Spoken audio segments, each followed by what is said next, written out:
18번 2023년 3월 고3 학력평가 1번 문제입니다. 물질의 파동성으로 설명할 수 있는 것만을 보기에서 있는 대로 고른 것은 했는데요.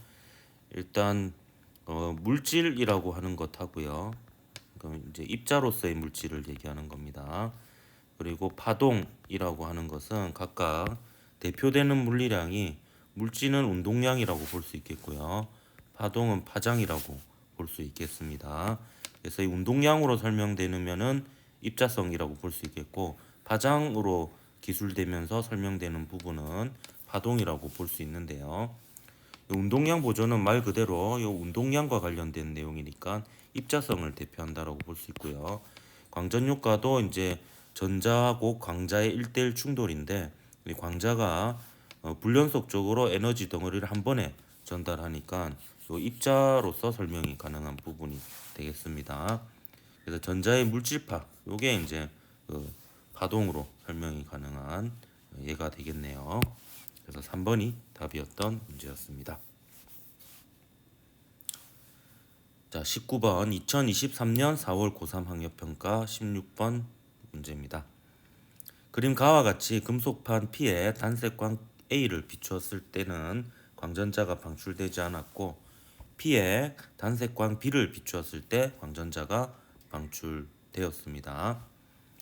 그러면 여기서 바로 적어 보도록 할게요. 금속판의 문턱 진동수를 FP라고 할 때 A를 비추었을 때는 전자가 튀어나오지 않았습니다. 따라서 A의 진동수는 문턱 진동수보다 작았고요. B를 비췄을 때는 광전자가 튀어나왔으니까 B의 진동수는 P의 문턱 진동수보다 크다라고 볼 수 있습니다.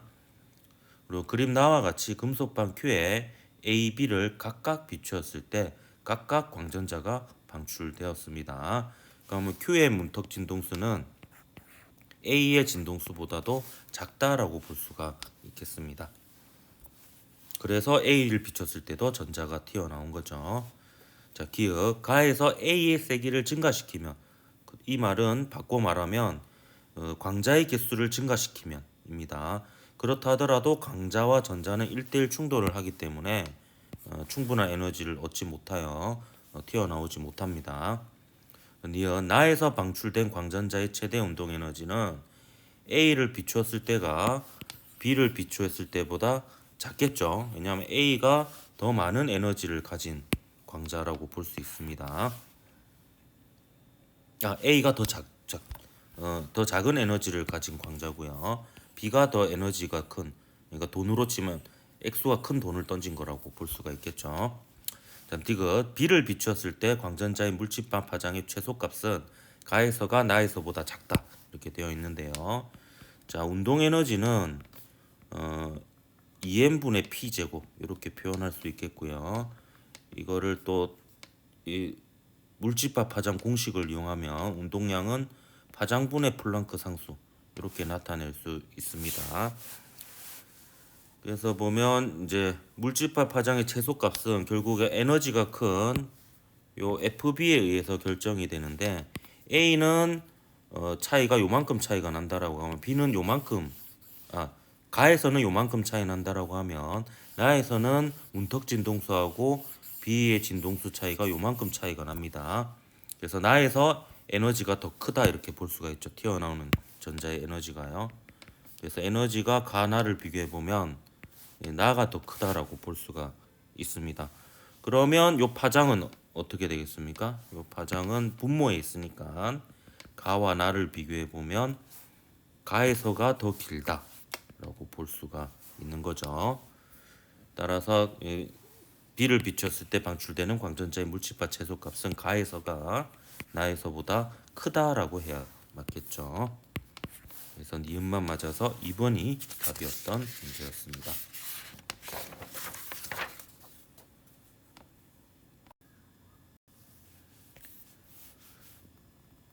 자, 21번 2023년 7월 고3 학력평가 2번 문제입니다. 그림은 전자선의 간섭 무늬를 보고 물질의 이중성에 대해 학생 ABC가 대하는 모습을 나타낸 것이다. 자, A. 전자의 파동성으로 설명할 수 있는 현상이야. 이 전자가 이중슬릿을 통과해서 간섭 무늬를 보이고 있는데요. 간섭이나 회절을 일으키면 그 물리적 대상은 파동이라고 볼 수가 있습니다. 그래서 학생 A의 말은 맞고요. 그다음에 전자의 운동량의 크기가 클수록 물질파의 파장은 짧아지죠. 물질파의 파장은 운동량분의 플랑크 상수니까 운동량의 크기가 클수록 파장은 짧아진 것을 알 수가 있습니다. 그래서 B는 틀렸고요. 그다음에 전자현미경은 광학현미경보다 파장이 더 짧은 물질파를 쓰기 때문에 회절이 더 잘 안 되고요. 분해능이 좋아서 더 작은 구조를 구분하여 관찰할 수가 있습니다. 그래서 A, C가 맞아서 3번이 답이었던 문제였습니다. 22번 2023년 9월 고3 모의평가 16번 문제입니다. 그림 가는 주사전자현미경 셈의 구조를 나타낸 것이고, 그림 나는 가의 전자총에서 방출되는 전자 PQ의 물질파 파장 람다와 운동에너지 EK를 나타낸 것입니다. 자, 옳은 것을 골라라 이렇게 되어 있네요. 자, 전자의 운동량의 크기를 물어보고 있네요. 그러면 지금 에너지가 정확히 1대2인 게 나와 있으니까요. 운동 에너지에 대한 공식을 운동량 가지고 표현을 해보면 EK는 2n분의 P 제곱이 되겠습니다. 그러면 운동 에너지가 이제 보면은 요 Q가 220죠. 그럼 Q가 220고요. P가 20니까 일단 운동 에너지는 2배가 됩니다. 그러니까 운동 에너지가 2배가 되려면 질량은 어차피 전자의 질량이니까 같으므로요. 운동량은 루트 2배가 되면 운동 에너지가 2배가 될 수가 있겠죠. 그래서 이 루트 2배가 아니고 루트 2배가 되어야 됩니다. 자, 그다음에 기억은 이제 파장을 물어보고 있는데요. 이것도 마찬가지로 요 운동 에너지를 비교해 보면 운동 에너지를 파장과 관련된 식으로 써보면요. 이 K는 2n분의 P 제곱인데요. P 대신에 파장으로 나타내면 람다분의 H의 제곱 이렇게 되겠습니다. 자, 그러면 기억은 지금 P이고요. 그다음에 요 람다 제로가 Q의 파장이 되겠죠. 그러면 요 기억이 그러니까 P의 파장이 Q의 파장의 몇 배인지를 봐야 되겠습니다. 그러면 Q의 운동 에너지가 2E0잖아요. 그리고 P의 운동 에너지가 E0니까 운동 에너지로 치면 P의 운동 에너지가 Q의 운동 에너지의 2분의 1배가 됩니다. 그래서 얘가 2분의 1배가 되는 거죠. 그러면 파장은 몇 배가 돼야 되겠습니까?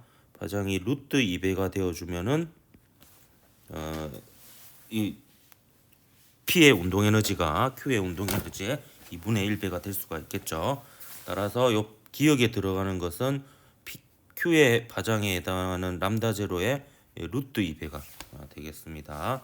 그래서 여기 루트가 빠졌다라고 볼 수 있겠네요. 그래서 니은은 틀렸고요.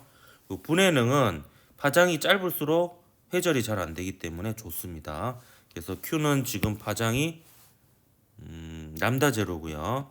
그 다음에 P는 루트 2 람다 제로로 더 길죠. 그래서 파장이 짧은 Q가 분해능이 더 좋다라고 볼 수가 있습니다. 그래서 2번이 답이었던 문제고요. 그다음에 23번 문제입니다. 2023년 10월 고3 학력평가 2번 문제입니다. 다음은 투과전자현미경에 대한 기사의 일부이다. 오 대학의 대학교 물리학과 연구팀은 전자의 물질파를 이용하는 투과전자현미경 템으로 작동 중인 전기 소자의 원자 구조 변화를 실시간으로 관찰하였다. 이 연구팀의 실환경 투과전자현미경 분석법은 차세대 비휘발성 메모리 소자 개발에 중요한 역할을 할 것으로 기대된다. 이렇게 되어 있고요. 그다음 템에 대한 설명으로 광학현미경으로 관찰 불가능한 시료의 매우 작은 구조까지 관찰 가능하다. 이렇게 적혀 있습니다. 자, 기억, 동그라미 기억, 투과전자현미경이죠. 이것은 전자의 파동성을 이용한 대표적인 예라고 볼 수가 있습니다. 자, 그리고 니은, 동그라미 니은, 시료의 매우 작은 구조까지 관찰할 때 템에서 이용하는 전자의 물집합 파장은 가시광선의 파장보다 짧겠죠. 그래서 파장이 짧아야지 회절이 잘 안 되고 분해 능이 좋다라고 볼 수가 있습니다. 그다음에 전자의 속력이 클수록 물집합 파장은 길다 했는데 물집합 파장은 운동량분의 플랑크 상수입니다. 따라서 전자의 물집합 속력이 빠를수록 파장은 짧다라고 볼 수가 있겠죠. 그래서 기억만 맞아서 1번이 답이었던 문제였습니다.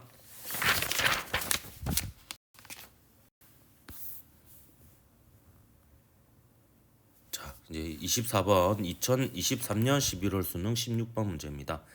그림은 입자 PQ의 물집합 파장의 역수를 입자의 속력에 따라 나타낸 것이다. PQ는 각각 중성자와 헬륨 원자를 순서 없이 나타낸 것이다.